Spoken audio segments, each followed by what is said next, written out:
الواحد يسمع صوت ربنا ازاي؟ اولا ربنا بيتكلم، ربنا مش ساكت، وربنا يحب يحكي، وقال لنا انه بيخبط على الباب ومستني اللي يسمعه ويفتح له ويحكي معاه ويتعشى معاه. ربنا بيتكلم الاول جوه قلبك، في حاجات قلبك بيقولها لك. ربنا بيتكلم في الانجيل، كل آية كلمة من ربنا. ربنا بيتكلم على لسان اللي بيحب ربنا ورجال الله بالذات. ربنا بيتكلم في المواقف اللي حواليك، حاجات كتيرة قوي بتقول لك ربنا عاوز ايه وربنا نفسه في ايه.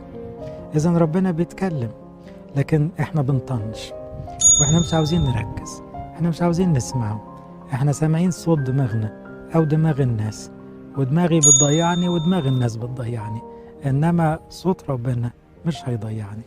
ربنا معكم.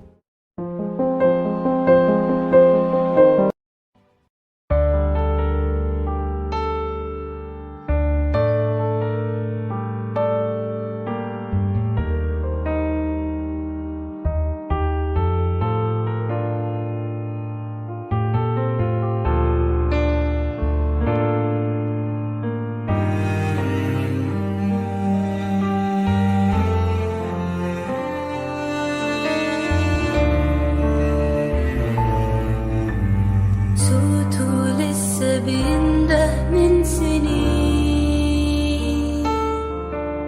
تعالوا إلي يا كل المتعبين. صوته لسه بينده من سنين،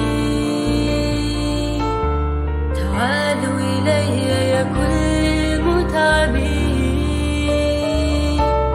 لو تعبان عنده الشفاء لأي جرح وأي داء، وإن ضاع حلمك يوم وتاه هتلاقي نجاة.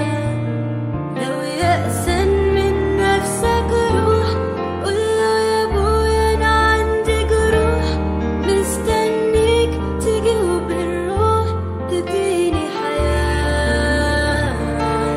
لو تعبان عنده الشفاء لأي جرح وأي داء، وإن ضاع حلمك يوم وتاه هتلاقي نجاة. لو يأسن من نفسك روح قوله يا أبويا أنا عندي جروح، مستنيك تيجي وبالروح تديني حياة.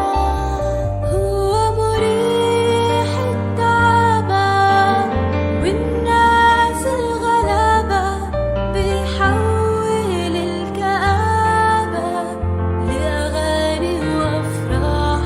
هو مريح التعبان والناس الغلابة، بيحول الكآبة لأغاني وأفراح.